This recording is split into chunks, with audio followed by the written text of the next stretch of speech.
Recording in progress. Lucky me. Good evening, and welcome to the March 4th, 2026 Yarmouth Planning Board meeting. I am Joanne Crowley, Chair. The public is welcome to attend in person this evening or via alternative public access provided on the notice of meeting available on the Town of Yarmouth website. I'll begin by taking roll call. Susan Britta. Here. Deirdre Gaquin. Here. Tom Pendleton. Will Rubenstein. Here. Peter Slovak. Here. Ken Smith. Here. Joanne Crowley present. Seeing that we have a quorum, I'll now call the meeting to order. Please join me in the Pledge of Allegiance. I pledge allegiance Allegiance to the flag of the United States of America and to the republic for which it stands, one nation, under God, indivisible, with liberty and justice for all.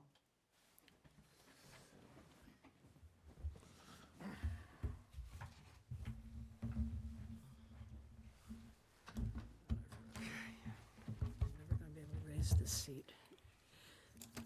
First item on our agenda this evening is a public hearing on a zoning amendment that we've prepared for the 2026 annual town meeting.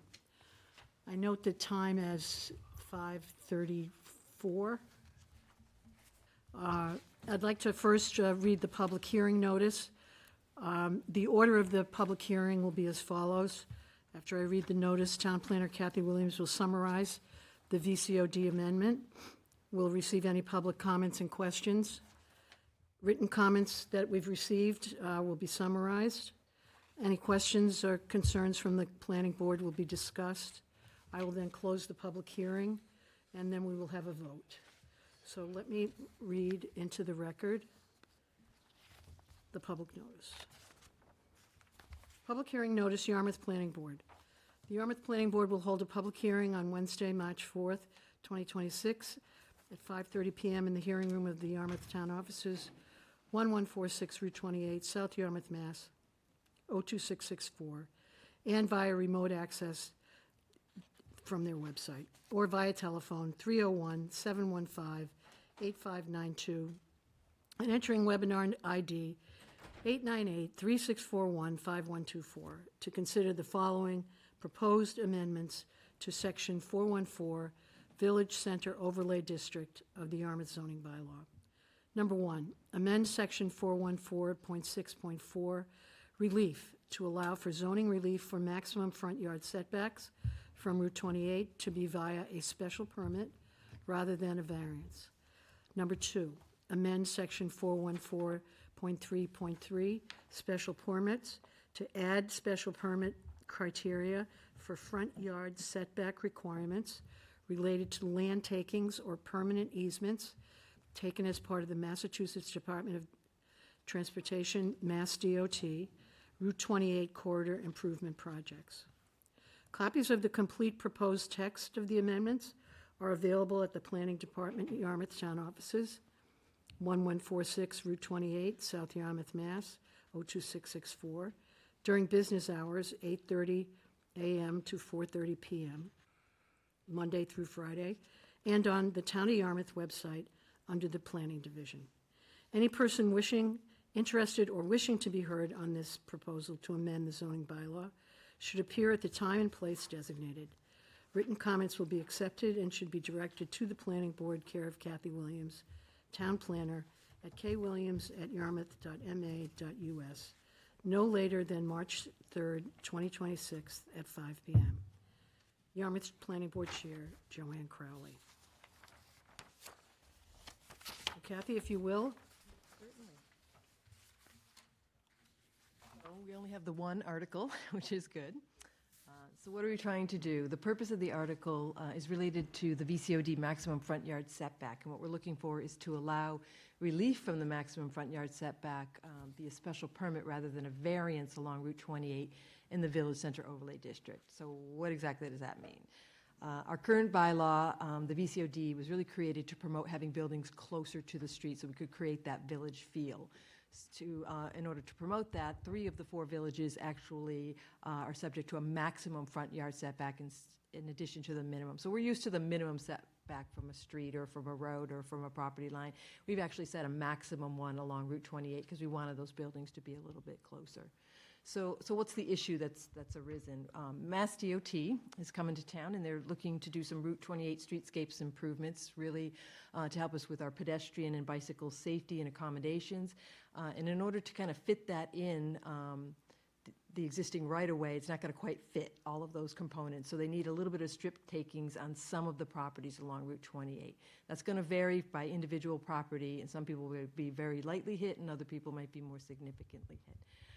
So what we've been finding when we're working with developers is they're trying to design to the current lot lines, but by doing so, when Mass DOT comes in and it does that taking, they're going to be creating a nonconformity. Now their building is going to be closer than the minimum front yard setback. They also might be close to, a traffic amenity that they may not want their building that close to. So in order right now, they're saying, oh, I know Mass DOT's coming, they're going to do a strip taking. I'd like to set my building a little bit further back. I got the room to do that. Unfortunately, in order to do that and be beyond that maximum front yard setback, that would be done via a variance from the Zoning Board of Appeals versus a special permit. As we all know, variances are a little bit harder to get. There's a different criteria associated with it, and there's less certainty with regard to getting them than with a special permit. So a lot of people out there might be saying, what's the Village Centers Overlay District and where is that? So we're very used to it, so it's very hard for us sometimes to kind of forget that other people may not know. But it actually is runs approximately 1/3 of Route 28. And we start at Winslow Gray Road in South Sea on the west end. We come eastward and go past the Parkers River. I'm not sure if you can see, you can't see my arrow. Comes through all the way along Route 28, past the Stop and Shop area, all the way almost to Town Hall. And there's 4 separate villages that are located in there with slightly different standards in each one of them to hopefully create a slightly different feel among the villages. So what is Mass DOT looking to do?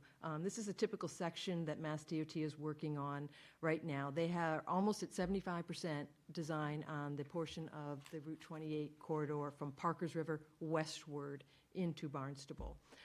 But just so everyone knows, they're also just going to start getting going on design for the segment from Parkers River eastward to match the Bass River Bridge project that's going on now. And they're going to try and look for a similar section for uniformity throughout the town.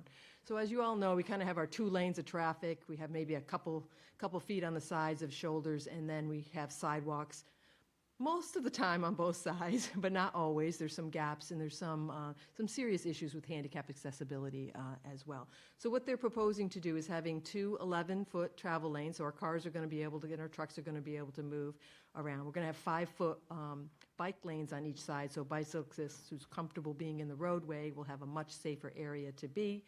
On the south side, which is the left side here, there's going to be a 5.5-foot sidewalk with a little curb, typical sidewalk that you see. But on the south side, what they're looking to do is have a curb, but then a 5-foot green strip where you could plant some street trees, and then a 10-foot wide shared use pathway. So the south side of Route 28 is going to have a shared use pathway all the way along its southern side. Unfortunately, the right-of-way for Route 28, some sections are 40 feet. Some sections widen out for various reasons, and obviously has less impacts on abutting properties because of that. But you can tell putting in that shared use pathway is really kind of exceeding a little bit, and that's where the strip takings are coming from. It's important to note that the center line of the road might also be slightly adjusted, so it's not always hitting just the south side. Sometimes it's going to be a little bit different as we're going along. So how does this impact someone who's actually trying to build something? This is just kind of showing an illustration of a property along Route 28. I wish you could see my arrow on the screen, but we basically are showing the minimum front yard setback. We set 15 feet here, and then the maximum at 25 feet. So you can nicely put a building in, have some modulations, and having it go back and forth and have an interesting architecture within this 15 to 25-foot area. You can have your driveway coming in off Route 28 and have parking in the rear. All looks great. We're meeting our goals of the VCOD. But what happens when the Mass DOT comes in and they take a strip taking, and again, for illustrative purposes, we showed it might vary across the front here. You can see that trying to, once that building is constructed and the taking is done, we're now like 6 feet or 9 feet away from the edge of basically the roadway layout. So we're not even meeting the minimum front yard setback any longer. So one thing I do want to bring up, just so that people understand, is that if they haven't heard about this yet, it's because Mass DOT is waiting until they finalize the 75% design plans, because they want to be sure that they know what the takings that they need before they go ahead and do the appraisals and the review appraisals, and then start reaching out to people about compensation. They have a whole process that they need to go through for fair compensation if they're taking people's land, so I don't want people to be worried about that. If you haven't been notified yet, it's coming, and you will be compensated. So what the amendment does is allow you, designing your project today, you know that the taking is coming. It allows you to design your building a little bit further back so that you're going to meet the requirements once the taking is done, and allow you to do it through a special permit request from the Zoning Board of Appeals instead of a variance. I think under these circumstances, you might be able to get a variance, because I think the ZBA would understand these are circumstances outside your control. They're related to the shape of the lot, that type of thing. But it's more, like I said, it's more of an unknown, so let's make it a little bit easier. Let's make it a special permit criteria instead of a variance. And again, this will help avoid future nonconformities once the takings are done. And so what are the next steps? Today, we have our public hearing and public comments, possible changes. I don't see anybody here. And then voting on the recommendation. We're going to go before the Select Board on March 10th to talk about the zoning articles, and hopefully they'll vote to recommend. And then on March 24th, the Select Board finalizes the warrant, and the annual town meeting is on Tuesday, April 28th. And so just kind of opening it up to questions and comments. I would note that if people out there in the public do have some questions with regard to the Mass DOT corridor project, the one that's going from Parkers River westward, that's in the 75%, you should contact the Mass DOT project manager, Tom Currier, at thomas.h.currier, C-U-R-R-I-E-R, at dot.state.ma.us, and it's there up on the screen for you. Planning Board does not have any of these answers, so you really need to talk to Mass DOT as a state highway. They're the ones who have the answers for that. That's it. Questions from the board? Comments? Makes perfect sense, is my comment. Kathy, does it affect any of the current projects we've already sort of reviewed, the VCOD projects, the 9-unit apartment building on 28? I can't remember the address. You We mean had one that was already sort of tight with parking and, 811? is it 811? No. It won't- The former laundry? Not, Which one are we talking not about? the laundry, the, By the China, The old Chinese Chinese restaurant. restaurant? The Next to the Hainan park. Gourmet? Next to the No, park? No, 'cause that, Okay, it's door number the, 3. It's closer to where See, that's... bowling used to be, there on the other side of the street on the south Unfortunately, side. that's the part that's east of Parkers River, so there's no design plans to No, talk no, to no, people this one's about. not east. This is, oh gosh. No, yeah, which one are you talking It's about? only it's only 8 units of housing. That's 811? 811? Yep. So that's east of Parkers River. And so we don't have any design plans for people to look at. So it makes it a little bit harder. That's why it's good that they're going to start getting into the design phase and start doing some preliminary plans so they can start kind of seeing what it might look like and what the impacts might be. The other projects that we have at 645 Route 28, which you'll be seeing at your next meeting, is a mixed-use development that has 11 units in it and 2 commercial. And that's really the project that caused a lot of concerns, because they were going to really be impacted because they happened to be a slightly larger taking in front of their property. Again, that's the part of the Mass DOT project that's almost at 75%. So they got pretty solid right-of-way plan requirements now, so they have a very good understanding of what they're doing. That's the old Hainan Gourmet. Yeah. Right, okay. Kathy, I don't have my street numbers I'm memorized. sorry. So in the future on Route 28, if you could just help us with a little more citing information when you say an address, I would The one she's appreciate it. speaking of, 611, is the old Gardner Tile Building. Ah, got it. No, 811? 703 is the Gardner Okay, building. that's, okay. That's just east of Parkers River. And that one actually benefited from the fact that there's a provision in the VCOD that says if your structure is going to be within 100 feet of the intersection of Route 28 and the Parkers River, you need to be at least 30 feet back, because we wanted to make sure that people had the viewscape and a building wasn't going to be right up blocking the Is river. that near where the pump station's going?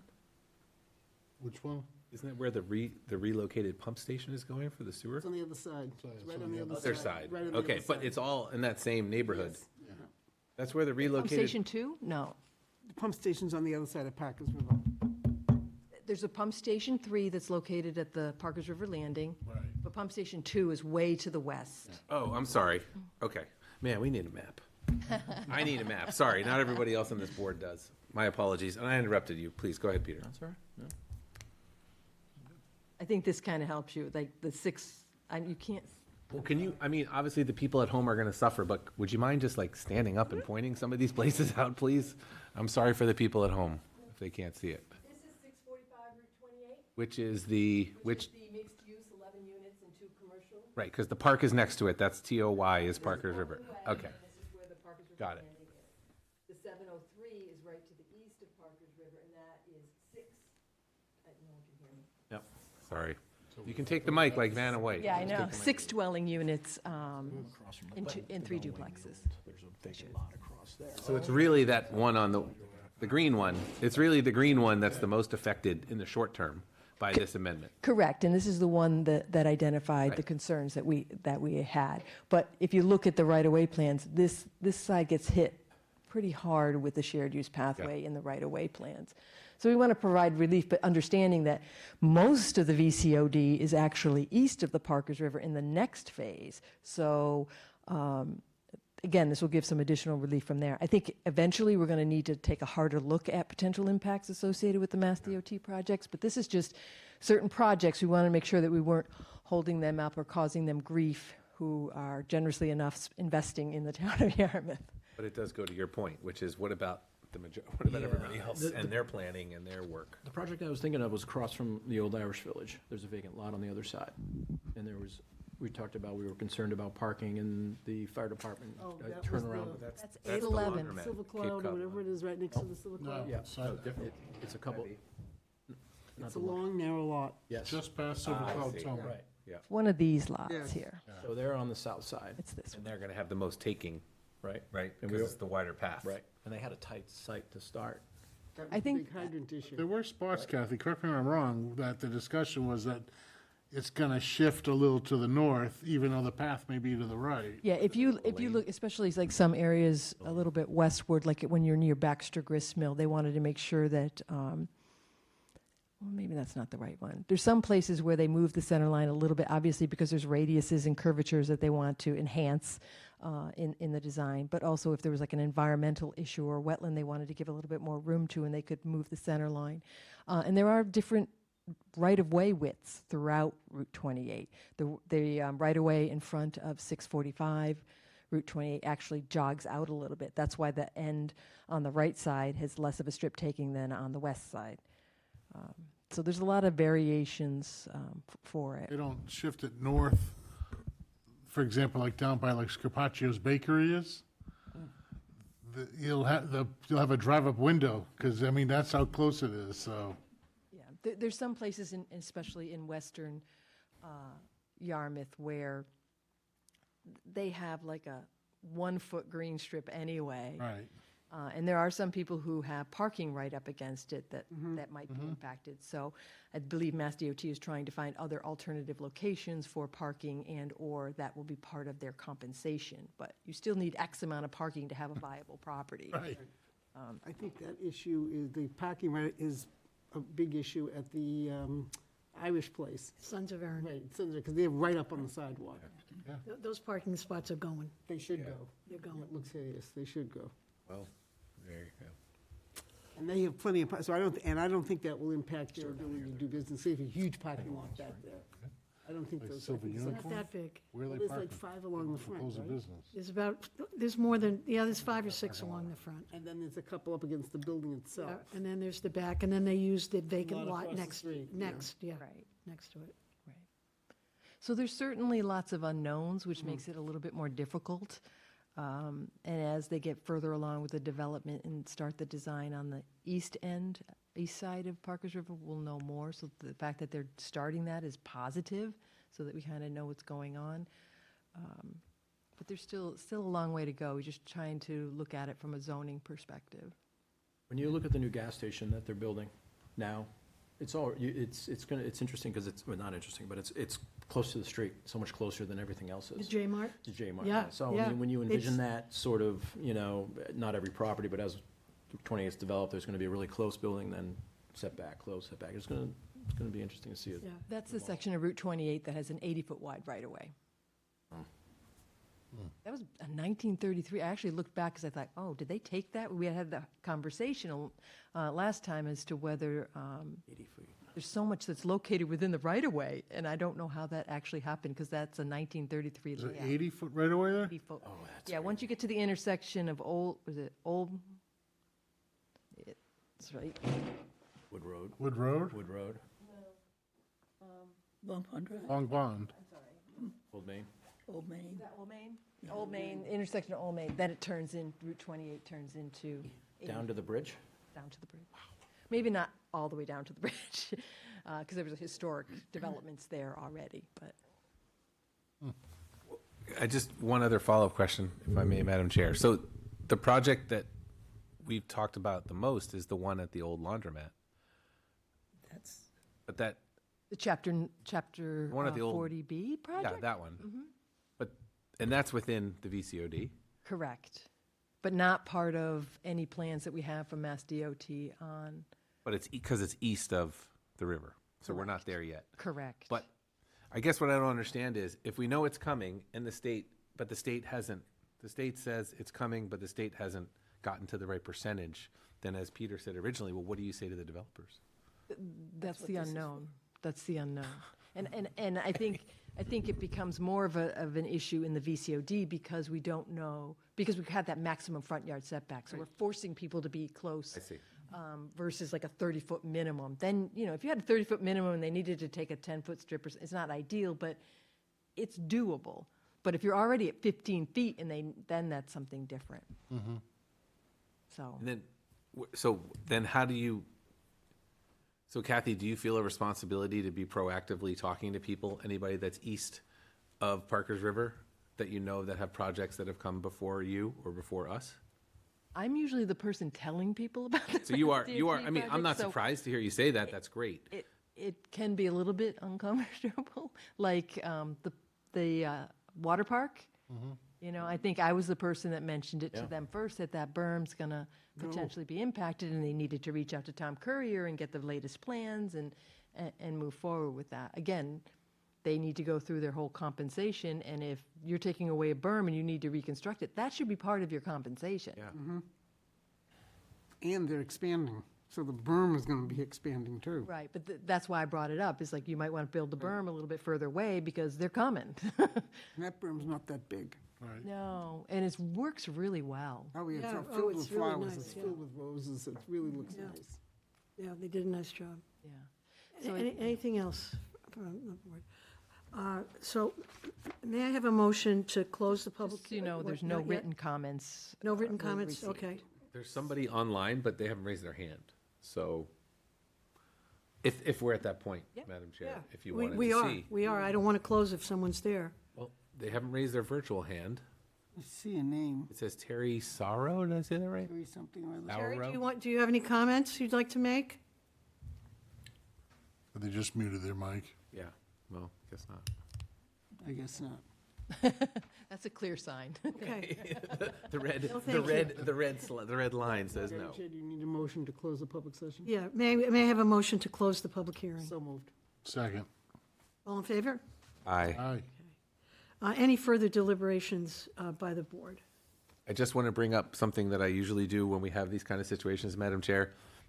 If either you or Kathy have made the zoning board of appeals aware of what's going on, and, Yeah. they'll potentially have some more work to do down the road over the next one to question mark number of years. Okay. Yep, they were invited to the meeting or to provide comments. Okay. Thank you. So, may I have a motion to recommend zoning Article 1? I'm sorry. Sorry. Did we vote on closing? Yes, we did. I'm sorry. And the Thank you. time is 5:56. Thank you. May I have a motion to recommend zoning Article 1, draft number 2, dated February 5th, 2026, to amend zoning bylaw section 414, Village Center Overlays District, to allow zoning relief for maximum front yard setbacks from Route 28 to be via a special permit rather than a variance. So moved. Second. Any discussion? All in favor? Aye. Great. Did you record that, Julie? You need to record it, though. No. No.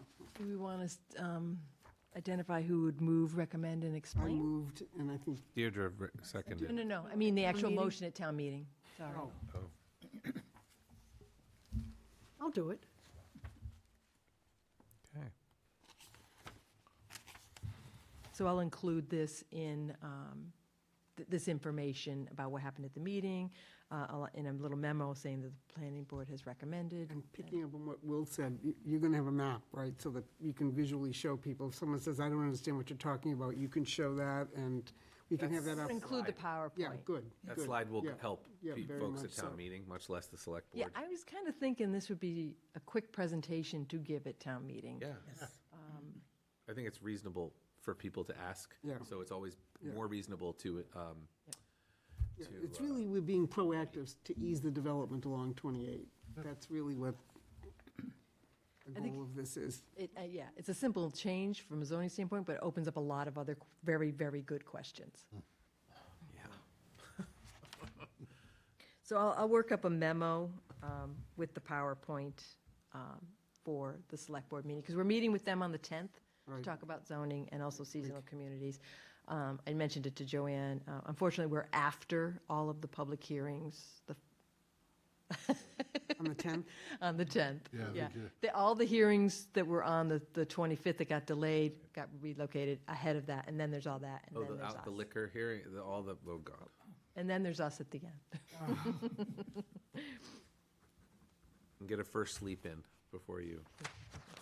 The next item on our agenda is regarding definitive subdivision number 1648H, modification 2. Kathy, you want to run us through what you need from us tonight? As I understand it, we just need to have this publicly recognized Yeah, at the I meeting. have brought the Mylar and one copy. It has gone through the 20-day appeal period with no one appealing it. It has been signed off on by the town clerk certifying as such, so we're just ready to sign off officially on the document. We can do it at the end of the meeting because there's no one here, and then I will notify them to come pick up the Mylar. I do need to work up an agreement, which basically just outlines all of the waivers that we gave, all in one place, so that they record that along with the Mylar. And once that's all recorded, what they're going to do is actually ask to release the lot. And so we'll release it from all the previous covenants, all the previous agreements. They're all done, and then they'll be able to get their building permit issued for that lot that's been a lot since 2005. Kathy, when you say recorded, it's recorded at the courthouse? Yes, the registry of deeds. So we'll sign after the meeting. Is it just me? or- You, yep. Okay. Next on our agenda are seasonal communities. Discussion on seasonal communities designation and required zoning amendments associated with it. And a draft letter Kathy has prepared to the select board, as well as a summary of the written comments that many of you sent into her, which I want to thank you for, and that she's incorporated into this memorandum. Kathy?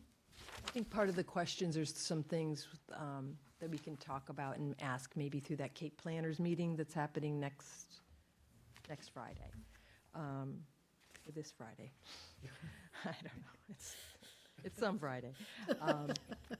But I think what I tried to do was take everything that I heard you guys say previously, along with the concerns that were expressed in the last planner memo, and try and put it into something that would go to the select board. There's no attachments to this because Bob Rittenhour is already going to include the PowerPoint presentation, the regulations, and some other overview information in it. So this would just be coming from you guys.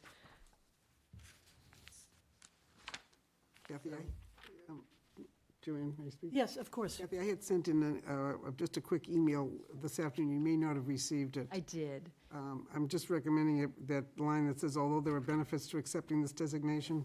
Yeah, you want to take out this I want- part. I- yeah, I'm and recommending it. start I'd that. like the Yep. board's opinion, but I think that's, I would Where- just start where are this, we? I would just start this right here in the first paragraph, Joanne, right there. It's It right says, here. Although there are benefits to Oh. accepting the designation, I would just start the sentence with the planning board has put together. I think it's kind of prejudicial, and I personally don't think there are any benefits, so. That's the first question I asked when I read that, Susan, was, What are the benefits? What are the benefits? Okay.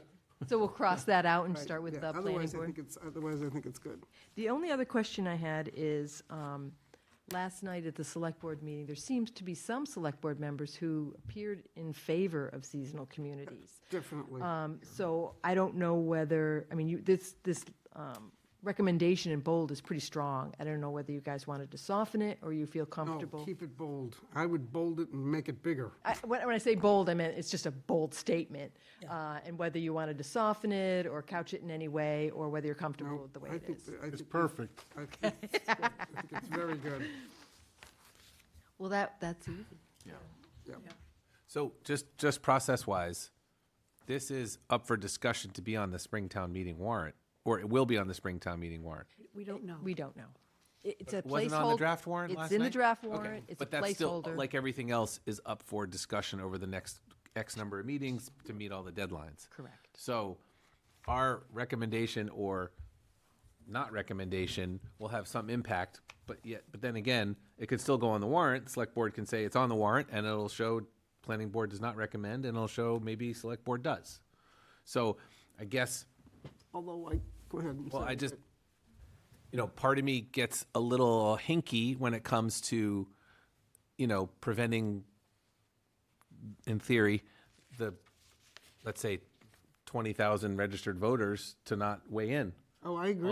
Totally. on this because we have this wonderful mechanism known as town meeting, don't get me started. But that is the mechanism that we have. And so I feel reluctant to sort of tell the select board they can't let the entire town discuss it, at least, or vote on it, unless I'm missing a step in here. Yeah, there is. Tell There's a big step. Please.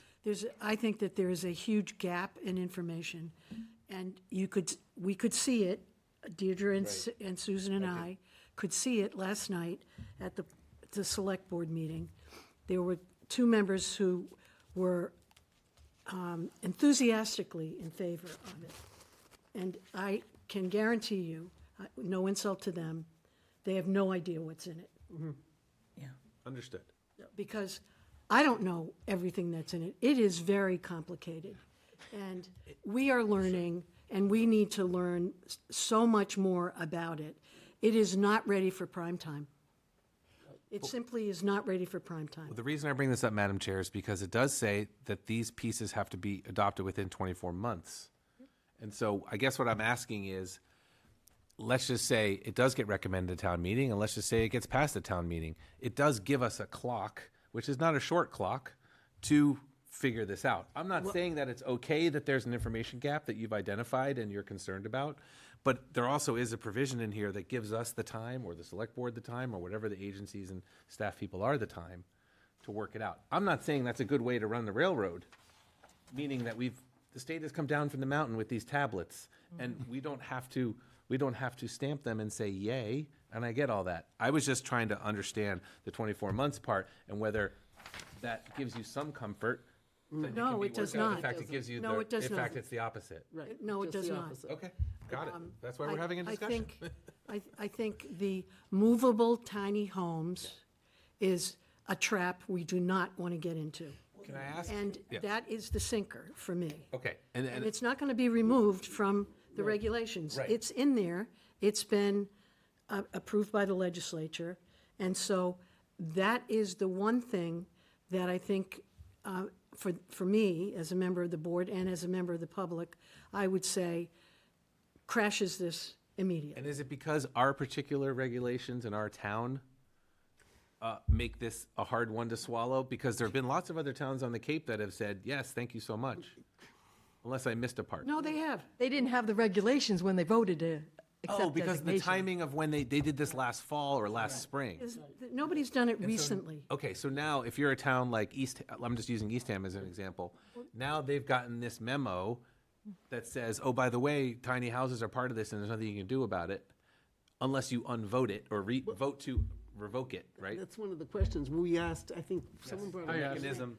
Once you Tom get the did. designation. How do you get out of it? How do you get out of it? If you get the remember, the first go-around on this Get out of it. seasonal thing, we did not qualify, because of the percentage of our, so they came back the second year and said, everyone's in the Everybody pool. qualifies. The Congratulations. 24 hours is kind of misleading, as Joanne said, because. Months. 24 months. 24 months, I'm sorry, 24 months. It feels like 24 hours. 24 because it sounds like it gives you some discretion to do. It is a mandatory change. You must change your zoning. Within As the Joanne- 24. And as Joanne pointed out, one of the zoning changes takes away the town's ability to prohibit mobile homes. That's the change. Exactly. And then you get the lot size thing, which isn't nearly as onerous, but that is a serious Sure. removal from this town of its ability to manage its land, to manage its residential, and it's mandatory. And Kathy even asked the question, I think at one of their little workshops, can you prohibit it? And they came back and said, oh, you can regulate it. Well, there was your answer. I mean, you They can't. haven't answered So it's any a more about that. major change in land use, quite frankly, on the Cape. And I totally agree with you. I think the members that were enthusiastic do not understand the implications of what's in this proposal. 'Cause Thank goodness there'll be a conversation about it in a week. One would hope. That's yeah. that also was mentioned last night, several times by the select board, about having further discussions on this. Yeah. The Chairwoman Post was of the mind that we need to talk more about this, and we need to talk more about it with us. Right. I heard that part. Yeah, and so I thought that was favorable, but the run to annual town meeting, I think, is a big mistake.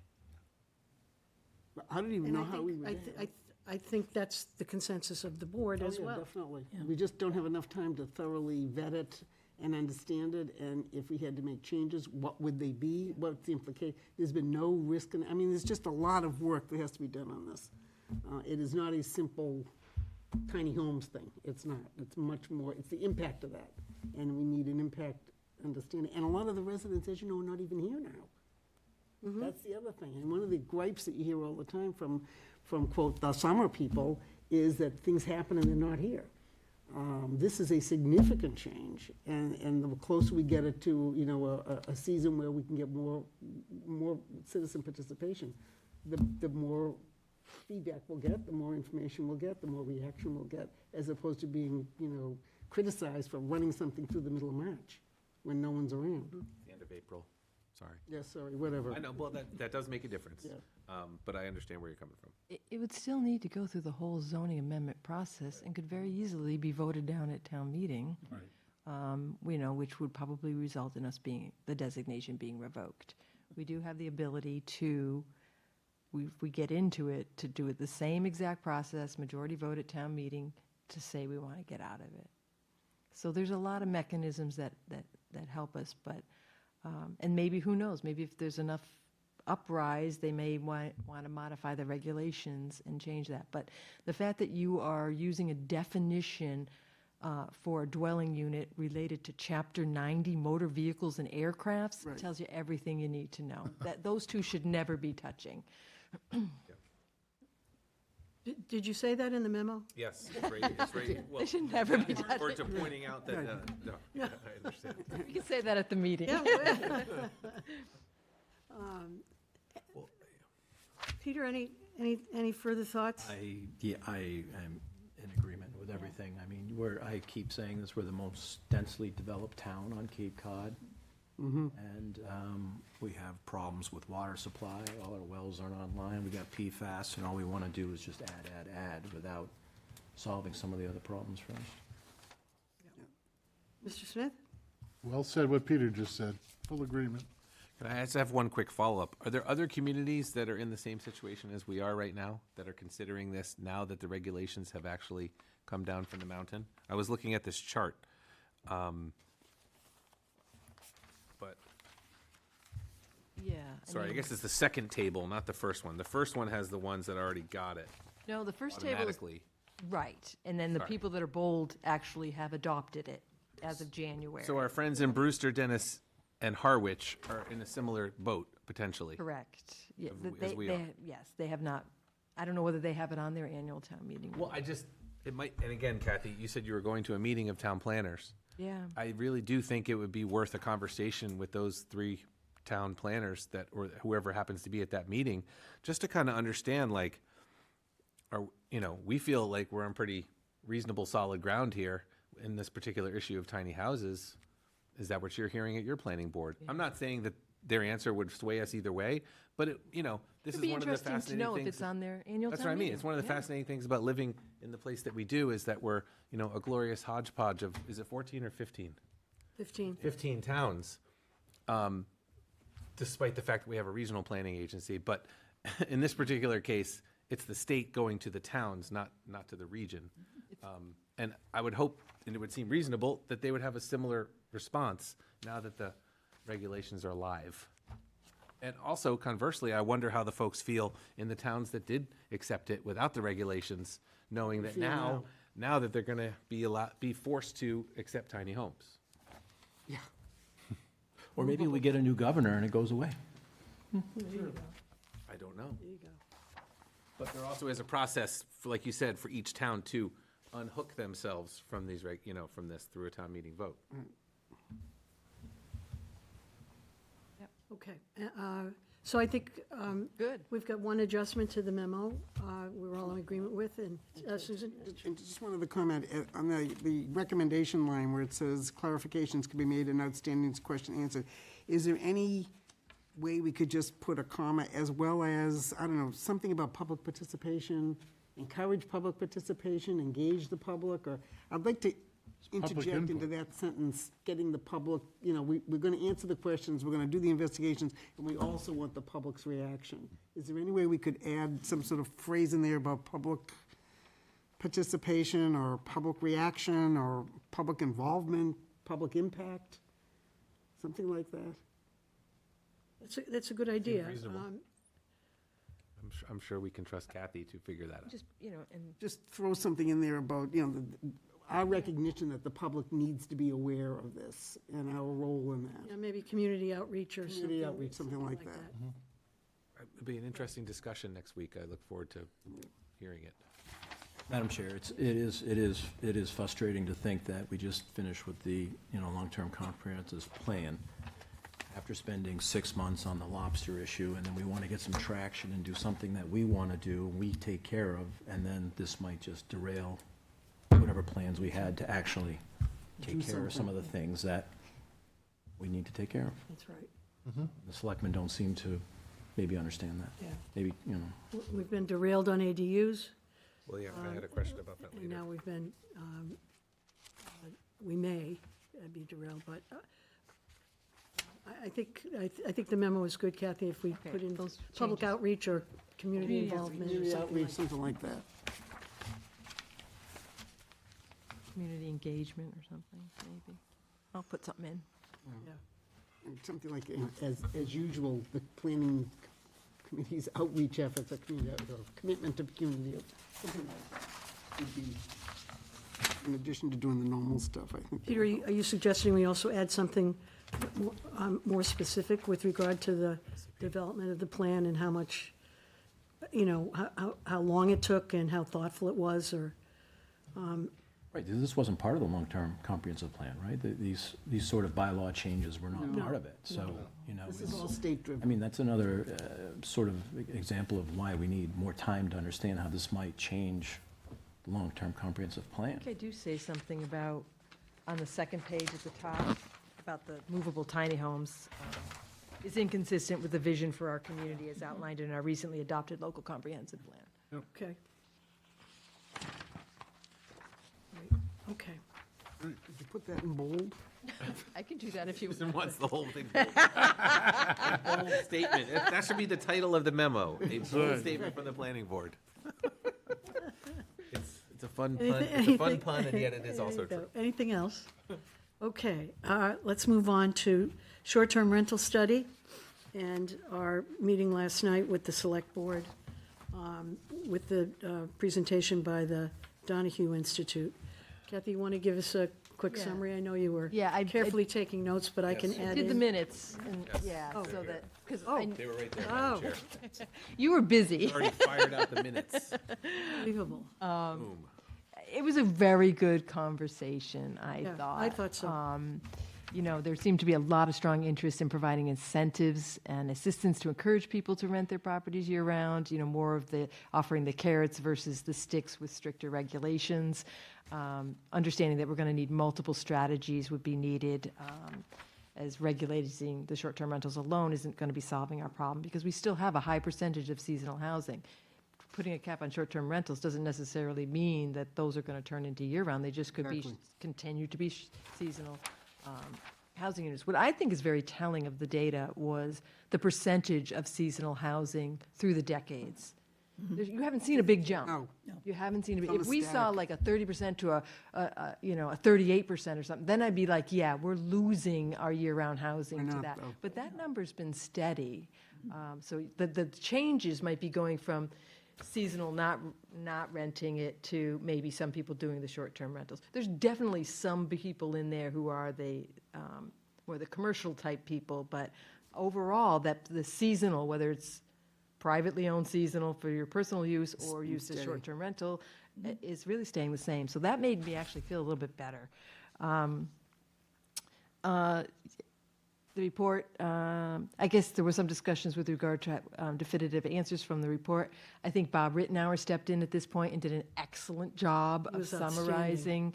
He was outstanding. Yeah, he really was. He's noted that short-term rentals, he really felt that they only impact year-round housing very marginally and are not the significant driver. You know, our seasonal short-term rentals are 5 to 8%, depending on what data you're using, of our housing stock, and this is really far less than what other seasonally oriented communities are seeing, where they're really concerned about short-term rentals changing the entire housing market. So we're not even close to that. And he said as well, as if we reduce the number of short-term rentals to a cap, there's no guarantee this will generate that year-round affordable. Joanne said the same thing. If you squeeze the box, does affordable housing come out? Probably not, or not a lot of it anyway. So it really felt like he gave a nice summary that he didn't feel like there was, the sheer numbers were overwhelming of short-term rentals, and really focusing on incentives to convert, for the conversion. He did talk about not everyone wants to be a landlord, and, you know, what other legal or financial assistance might be able to provide. So those types of programs to help people and educate people about what converting might mean to them. He further noted that, you know, short-term rentals are a significant economic driver here in town, and you don't necessarily want to be putting, you know, water on that engine, because we really need it. And again, mentioning, you know, obviously it's for our wastewater funding is significantly funded, or a good chunk of it's 75% of short-term rental excise tax goes to our wastewater program. And then they did talk about, he felt they did talk about the fact that our existing short-term rental bylaw, and I gave you guys a copy of that, does provide a lot of safeguards with regard to those quality of life issues that are being, like parking and length of stay. And then Tracy was very supportive of Bob's comments as well. And she basically also talked about how not only do we need to look at, you know, incentives, but she said if you were thinking of anything, looking at anything else, she was like, well, maybe we look at the caps on the corporate. And then she also recommended pushing our legislators about something that, about the legal and judicial system, you know, the housing court related around, you know, the tenants. Because people are, you know, getting burned sometimes being landlords, especially during COVID and that type of thing, or if you have a tenant you need to evict, and how long that takes in the process, and the money it costs. But she did recommend having a housing forum once everyone had had a chance to digest the short-term rental study, and also we'd had maybe a chance to kind of look a little bit more closely at the short-term rental and see if we want to, what changes we might be interested in making. Dorcas noted that she was surprised that there were fewer short-term rentals and outside investors than she had thought they would be, and of course she was also supportive of incentivizing it to make it more attractive. Joanne did a great job giving a summary of the planning board's thoughts with regard to the purpose of the analysis and, that, whether that's really going to be increasing the stock, and that the planning board is really focusing on looking at making improvements to our existing short-term rental zoning bylaw, and not really making holistic changes, and looking at some other communities that have actually enacted these. Yeah, and I guess the last thing is Joanne also talked about maybe looking at the quality of life issues again. There's some things in there that I think we just need to kind of pick at it a little bit. So some changes that have happened since that was written is now short-term rentals are in the building code and need to be inspected by building officials. So there's some things in there that we might want to tweak how that gets worded. I know that Liz had a question about whether somebody was available within 2 hours, whether, Right. I thought it was, but it's not in there. It just says you need to have a local contact available 24 hours. So looking at those types of things would be good. And I think the real key issue is connecting people who have a complaint about a short-term rental with the right people who people. can actually do something about it. And there seems to be some type of gap there. Because a lot of these things are happening out of regular business hours. So people aren't calling the building department, they're calling the police. Police. And we need to be sure that when these things are happening, that information somehow gets back to the building department. We need to work with the police department to kind of facilitate that. Otherwise, I thought it was a great conversation. I don't really think we need to do a lot of holistic stuff, but we do have a couple areas to look at, quality of life issue things. Maybe we do want to tweak those a little, or maybe there's a couple things that we want to add in. Looking at the corporate a little bit closer. And then a lot of the other things that they're talking about are outside the zoning bylaw, kind of outside the planning board's purview. It's more in part of the housing or affordable housing trust and the incentives and things like that. So it was good. Kathy, I would make one suggestion. I noticed that the comments of Mark Forrest are not included anywhere. I don't see them specific to You him. questioned, He was pretty direct. Well, I said that this report may not have provided definitive answers on the extent of short-term rental pressures in the year-round housing, but may be valuable to the planning board for update fine-tuning I'm this. sorry, we're, Oh, it's the last bullet. It's the last bullet right here, Under what section, Kath? that first page. The initial feedback section. Staff. Yeah. Chair, on the first page. right here. yeah. I didn't want to get into naming people because then you have to name everybody.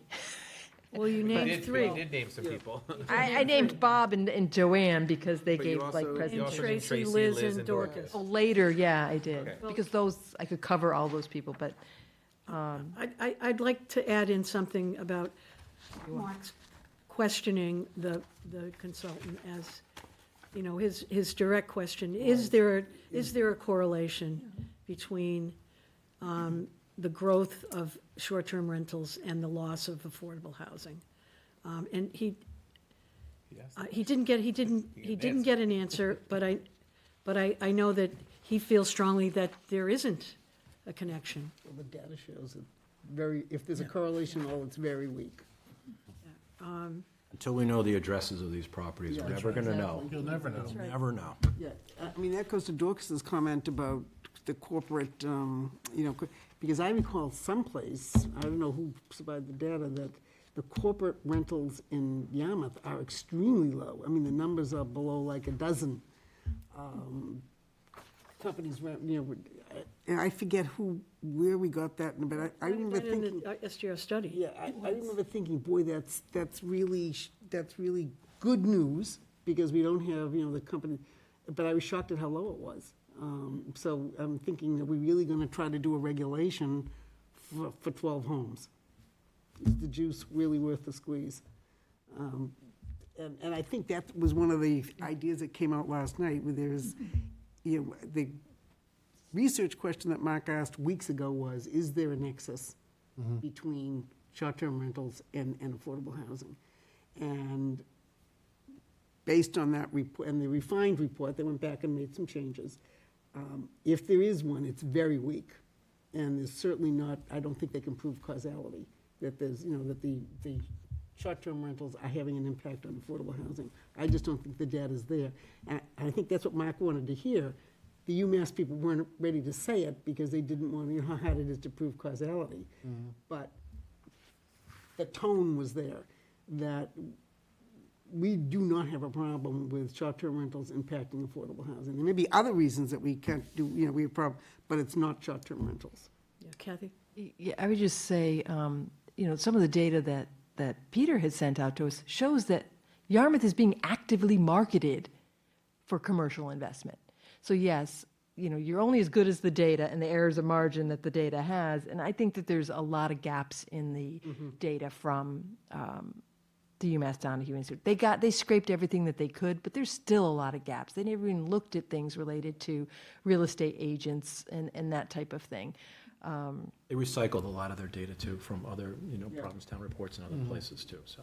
So just They did point out that they had LLCs that could have been masking. Right, exactly. Multiples and Right. that kind of thing. So without really diving into the data much more, minutely than they did, we can say that it's not an obvious problem. We can't say it's not a problem. And we can't say that it's not going to be a problem 5 years from now because we did nothing about it. Right. So even if we put something in place to try and deal with that, it may save us from having a problem later.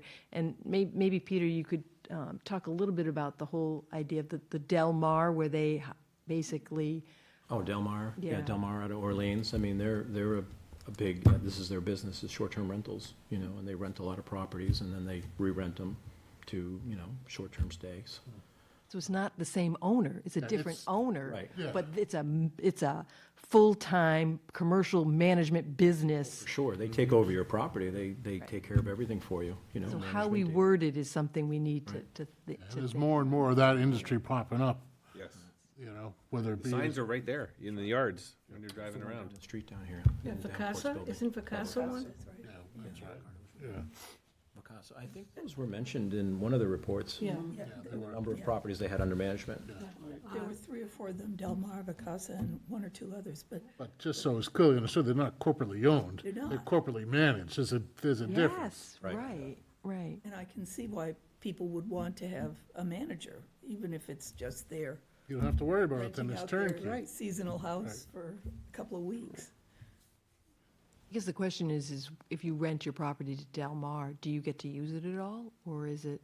You have to, literally block weeks, Yeah, you block your just own like a timeshare. You block weeks for yourself. I worked You're for a using real it. estate company that did that at one point in my career, and if you want to use it for the last week of July and the first week of August, you block it for yourself as owner space. The rest of the time, it's for rent, and you do that going into the season, so. I was surprised at the number of short-term rentals that were for more than 90 days.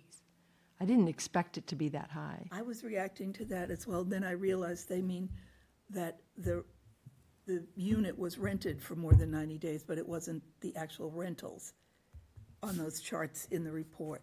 It wasn't 90 consecutive days. No, of but- course but not. the It was just total 90 number of days in a days year. rented. Days during a calendar year. 90 days, Yeah, but I was just surprised because I always envisioned it being more the people like, oh, maybe I'll rent it for the 8 weeks during the summer or Season something. typically, when I was 60 days I was When I was thinking would managing be. it, was mid-April and school vacation got out, and it would actually carry all the way till Christmas in a lot of properties. The people would come down for Thanksgiving and Christmas here in the Cape with their families. I was surprised by that. There was quite a bit of fall and early winter. And one other thing, I think we did a really good job, and Mark has done a very good job on the quality of life issues. And we did the parking, the noise, the traffic, and by and large, I think, although someone mentioned last night that someone's having a problem, hasn't been resolved.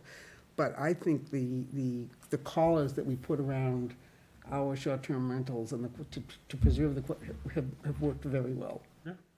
I haven't heard anyone complain. We had one issue on a street near me, they called Mark, and literally, that's why I thought that 2 hours was correct. Within 2 hours, he had called the owner, they called Mark, within 2 hours he called the owner, and the owner actually drove down to the Cape and took care of it. So I say gold stars all around on that one. They've done a very good job. Actually, that local management company is probably more ideal. Yes, Because yes. Because they have to Response time. respond right away. or the- not just the response, Yep. the time to respond, but the actual execution of the response Right. would be shorter. And they probably have staffing and skill set to fix things. Delmar does, they have staff, that's all they do. They make sure the trash is picked up, Yeah. they make sure the property's in appropriate shape and it's ready to go. It's a whole subset business that's Yes. come out of the rentals. People now renting linen, delivering it to the properties. You know, it's pretty amazing. Though you can have your fridge stocked when you show up if that's what you want, so. Concierge service. Madam Chair, can I ask just a question about where we are in the time-space continuum? Hey, you may. About this? So, just, again, I try to be the big picture guy sometimes. So we're working backwards from September-ish, right? Because there'll be a fall town meeting in October or November. So it feels like, even though 6 months goes very fast, it feels like there's still time for what Chairwoman Post recommended, a small summit in the next 90 to 120 days at the most, and then a public hearing at some point later in the summer Yep. with any amendments or anything else, Sort right? of- So we're still like big picture on course. We have the potential to definitely meet that. I know we talked maybe about extending the sunset for another Right. year if we're in the middle of the process of Yeah. something. That would be the simplest, correct, at this point? Yeah, the other thing is, you know, maybe we look at the quality of life things and we do one thing, understanding that, you know what? We're gonna get rid of the sunset clause, we're gonna add tweak these quality of life things, but then we'll look more closely at the corporate part next time. You know, we don't necessarily have to, it's not a huge issue, an imminent issue, but we wanna get ahead of it, but maybe not quite ahead of it enough to get to special town meeting. So there's certainly something that I think actually the meeting last night made me feel a little bit more comfortable about the fact that we didn't have as much work to do as maybe initially thought. Yeah, they certainly didn't indicate that they thought there had to be major changes. Right. Didn't you think they were sort of satisfied with? Yeah. I agree with you, yeah. Yeah, Thank you, but- Madam Chair. I just wanted to Oh, no, understand where I- we are in the big picture. Keep us on track here. Yes. Next on our agenda, Matakees Utilization Committee project update. Yes. The blizzard put the kibosh on our, What blizzard? on our February 25th community meeting, but it's been, the snow date was always March 11th, and we are going to have our community meeting on. Have a snow date. On March 11th. We did have a snow date. But I'm also going to try and do a little bit, push more publicity. We got a news item out, getting the posters over to, you know, the libraries and things, and there's going to be a social media push on Friday. And we're going to go over the kind of the whole thing and the design concepts and see what the public has to say.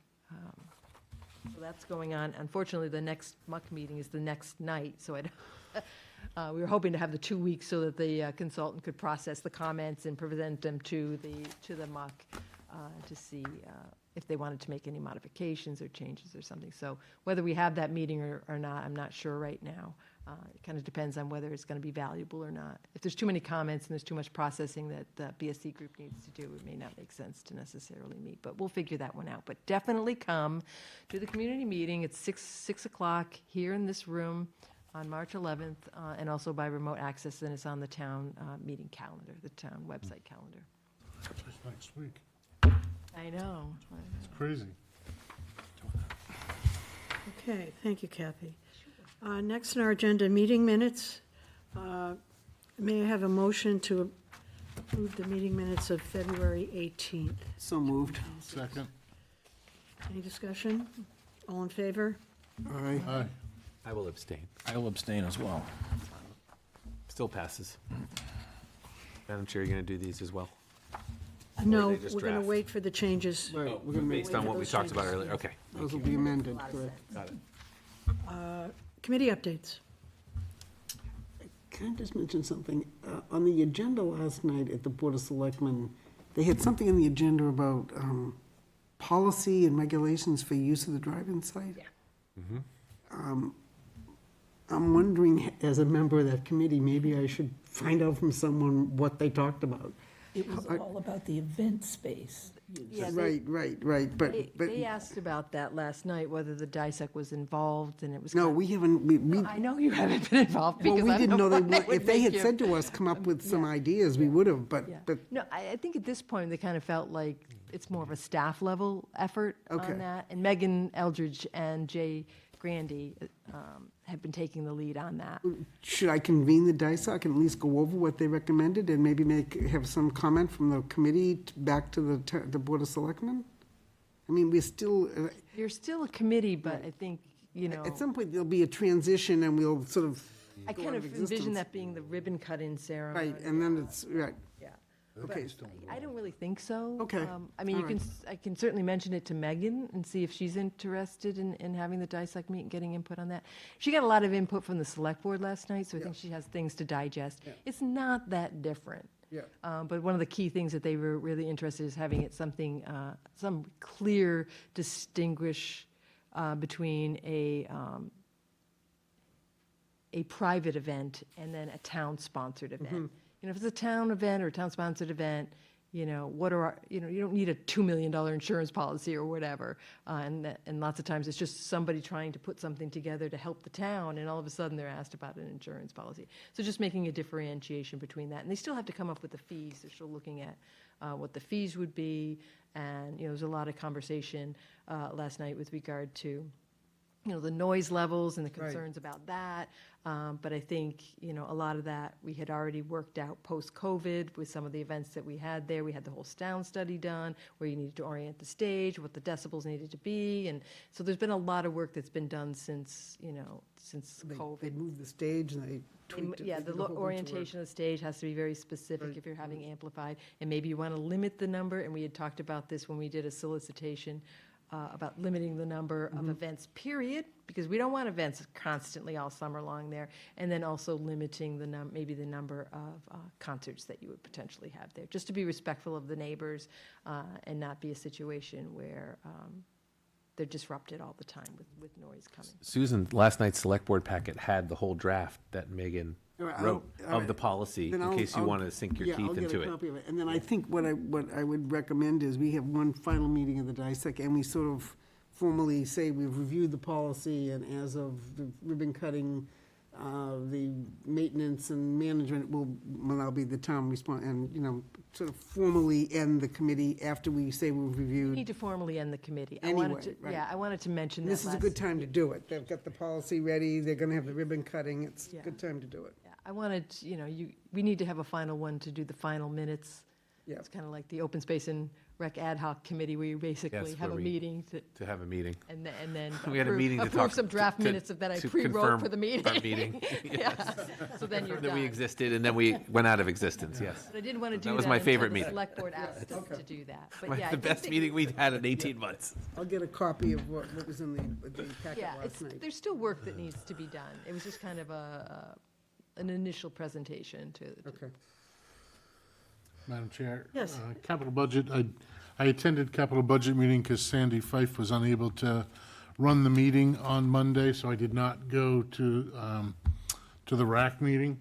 But just some of the stuff, we did review the draft warrant against our numbers, everything balanced out, police, fire, DPW, engineering, golf, and wastewater balanced to the penny, which was encouraging. And we do have a meeting next Monday with the library committee to discuss capital with them to make sure that that gets on the warrant, because right now there is no number assigned to it.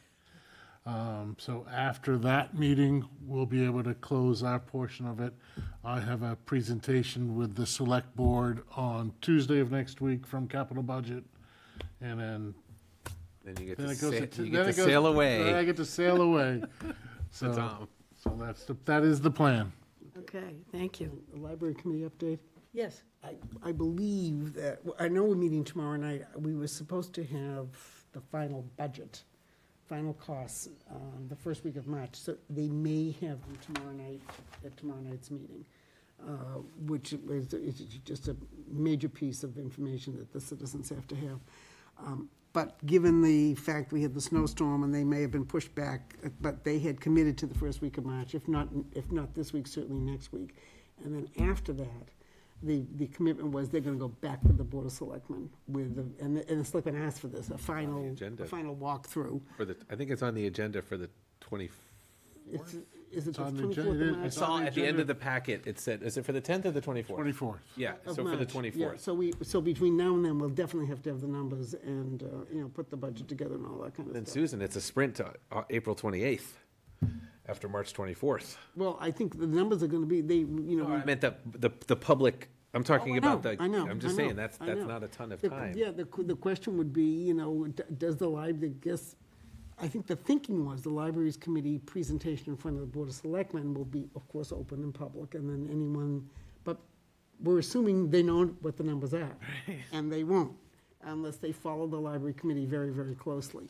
So there's been a lot of concern about outreach and getting the information out to the public. But everyone's looking for these numbers, so I don't think it's gonna be very difficult, getting them No, I just meant the opportunity in that 1 month after yeah. March 24th to have more public engagement. Exactly. On top of the already And one of significant those- amount of public And one of engagement. those weeks is Easter week, Oh, why not? so, it gets very, but I Throw don't. in a school vacation week in there as well. And Don't forget But I that. think the library committee is committed to, if they were not pressured, but if they were encouraged to have some sort of public meeting, they would do it, or they would use coming back to us as an opportunity for a public meeting. Now, we didn't ask them to come back, and they would have to get space and all that kind of stuff. We meet routinely. They may ask to come back with the numbers to present them, and use this as an opportunity to get the numbers out there. I don't know how they're gonna do it, but Will's right. They have to get the numbers out there. Well, next Monday's meeting is a public meeting, so. The capital budget meeting is a Yeah, public meeting, Yeah, so. I mean, there's lots of opportunity, and I think they're aware of the fact, in fact, I know they're aware of the fact that the residents have to know what we're gonna be responsible for. And then crafting a kick butt presentation for town meeting.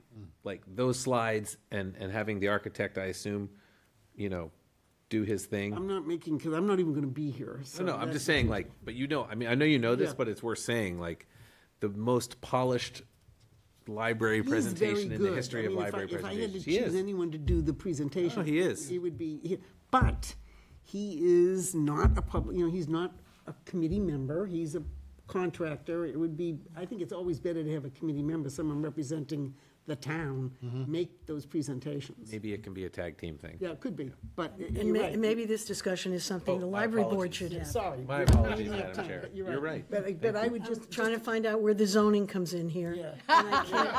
It was committee updates. I was can't sorry. find it. But just a heads up, that it would not be surprising if they used a standing committee meeting to try to use that as an opportunity to get them, and this would be one of them. They would be here before. They may not, but they may. I'm not advocating it.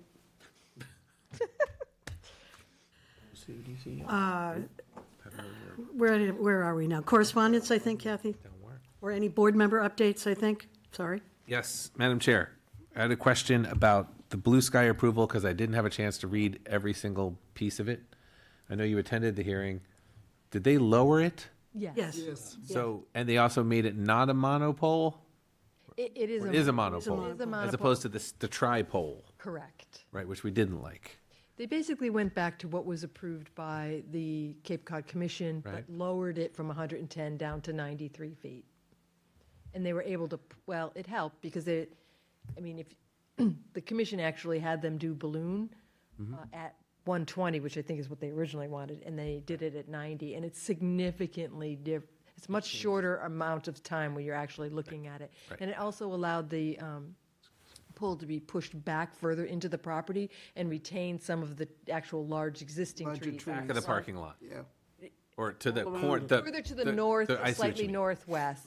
That's what I meant, that So corner. that you have like a buffer of existing trees, because they were cutting everything down. Oh, I so- remember. and then, So hopefully that will help a little bit. It was a compromise for sure. And then, Madam Chair, I just wanted to do a quick follow-up on the timing of the lobster and the boat parking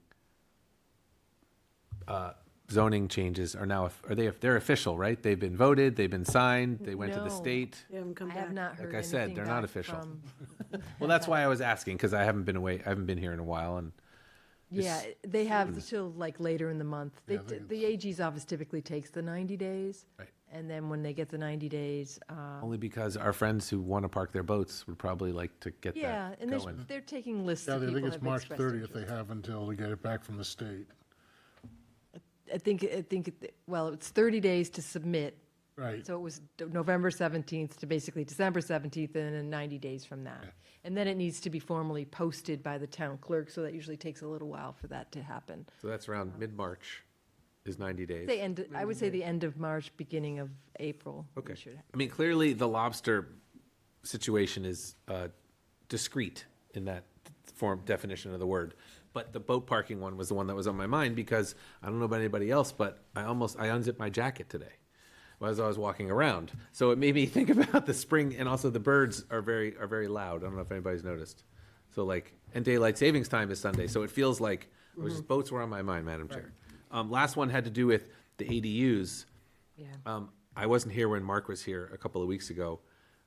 Maybe I'll just email him. I'm always eternally curious about. The numbers? Yeah, just notwithstanding what the state Number did, of applications. after all of our work, is just, are of people taking applications, yeah. advantage of the That's a opportunity? good question. I think there has been a bit of an uptick, for sure, but not significant. We thought it was gonna be a dozen Right. a year, Yeah. something like that, and I just wonder if that is proven out. Well, I follow the zoning to see how many special permits, and there have not been many. There's been some, It's not special permit anymore, so. no, but ones that have, Well, the ones that. up until that- there haven't been many. Okay. Thank you, Madam Chair. That was On relevant. that- That was since- totally relevant, I hope. Yes, it was. Making sure. On the subject of ADUs, our plans to adjust our Yeah. zoning bylaws are out there. Okay, all right. We're Because of still the thinking state- about it. Because of the state? Yeah. Yeah. Yeah, we gotta- need to have amend reconcile. ours. We need to reconcile. That be fall town meeting? Yeah, it should be. Yeah, it should be. Again, it's not, I'd like to be able to keep in as many things as that we want, like you can't, ADUs can't be short-term rentals. That, we have every right to leave that in there and keep that in there. But there's a lot of stuff that we have to take out, like owner occupancy and all of that stuff. We don't have any choice. And no more 2 parking spaces, we have to take that out. So it's a matter of going through it. I think, again, waiting until the regulations came out was always helpful, because I know some people made some changes before the regs came out. But that's just was the thing where we were just busy with the LCP and whatever. Yep. So it would be nice to get that wrapped up and get that figured out. So was there anything else for special town meeting? I thought there was something else we were Can looking I ask a at. state regulation question, Madam Chair, relevant to this discussion? Yes? Are there certain times a year, like, how often does the state get to change its regulations? So, I mean, it's an ongoing thing. So they could update those regulations again and again and again, and all of a sudden, they're gonna make us have tiny houses that are ADUs. Well, that's not regulation, that's No, zoning. but I'm just saying, like, it's not, that's not the end all and be all, what these change, the last set of changes. Correct. Because despite all the feedback and Madam Chair's There could be changes. participation in that. Okay. There could, like I say, there could be an uproar about the movable tiny homes, and they put back the word prohibit and let towns decide. And that's then just a that would make me decision- feel much happier. That's just a Beacon Hill decision on a random day, and then X number of days after that, it becomes official. I can't even pretend to know what happens up there. I don't know. Okay, I just meant, but it affects us. That's why I was just curious. I just don't know enough about the process to speak about it. Okay, any staff updates, Kathy, that you want to, you The need to only share staff with us? update is Joanne and I are going to the Cape Cod Yeah, Commission that's right. tomorrow at 3 o'clock. Whoop, whoop, whoop, into the Mary Pat Flynn Conference Room, which is way up on the hill, to just give a very brief presentation, like less than 10 minutes, on the LCP for certification. And then I did see the draft approval. They usually staff sends it out. Very, very nice, very complimentary. I kept going, met the regs. So we're in very, very good shape for a nice victory run tomorrow afternoon to get that certified. And this will be the Yarmouth's first certified LCP ever. Congratulations. Yeah, congratulations. Congratulations to You guys us. did your homework. When does the Congratulations to clock us. start again? I'm kidding. In about 8 years, right? In 7 years from now, right? When we have 2 years left? Yeah, I mean, it's typically That's a what I meant. 10-year plan, yeah. I was thinking about it a little bit about when we would want to schedule our annual reviews, because we need a lot of help and a lot of input from a lot of staff and maybe some committees and stuff. So I didn't want to do anything while people are hot and heavy into annual town meeting or trying to do something real quick for fall town meeting. So it felt like May, June might be a good time, just to kind of think about when we would want to be. May? No, not this May. Thank you. I'm saying in general of kind of when we would we could potentially get the best information out of people on where they stand on things. Because sometimes that's hard. People get busy and it's just a request from Kathy. It's like Another they request got a from Kathy. fire over here that's burning that they need to put out. So if we can give them like a month to respond or something in a time when they're not rushing to do something else, that would be, I think, be best for us, and then we can present to the select board. So just something to think about, and I started looking at that spreadsheet and doing it in The action plan. yeah, in Excel, so we can watch it each year, each 10 years, we can have it all go out and see what we've done. Already, we've done a lot. Yeah. Already on done the a lot. books, yeah. Really, the goals were kind of set last, August? So, yeah, Yeah. we're making progress. Upcoming meetings, Kathy. Yes, next Gone meeting. through a couple of them already. Next meeting is well, we have the March 10th, we're going to select board for seasonal communities in the zoning. And then March 18th, we actually have a special permit public hearing for a duplex use on a B2 property at Becker's Liquor Store. Yeah, I don't think you were here. You're looking at me quizzically. They want to do an expansion of the liquor store on the first floor and then have two apartments above. So it's This is essentially Becker, right? Becker's. Liquor They're gonna Liquor fix Store. up the parking lot and all that kind of stuff. Yes, they're doing a really nice job. It looks good. They have enough land to allow for a duplex. They have double the lot size by combining their 3 lots, so that's a special permit for that use from the planning board. They're still gonna have to go to the zoning board of appeals because they're gonna need relief from some nonconformancies and that type of thing. And then we'll have the 2 VCOD site plan review projects, the one for 645 Route 28, the old Chinese restaurant, Thank you. that The other one, What's the other? And then the 703 Route 28, the old Gardner Tile, east of the the park. condo project. The 3 duplexes east of Parkers River. That'll be an action-packed night. It is, it'll be It'll be good. fun, all They've good all stuff. done- They've We're all done just- good job. Yeah, it's great. This is on the 18th, Kath? The 18th, so, Day after St. Patrick's Day. yeah, so hopefully everyone can come. So, Any Taco Bell news? yeah, they just submitted, Please tell me they're delaying. no, they just submitted their ZBA permit. I believe it's going to be April 9th. Is that a Thursday? Could you just play that out timeline-wise? Does that still mean not gonna be ready for this summer?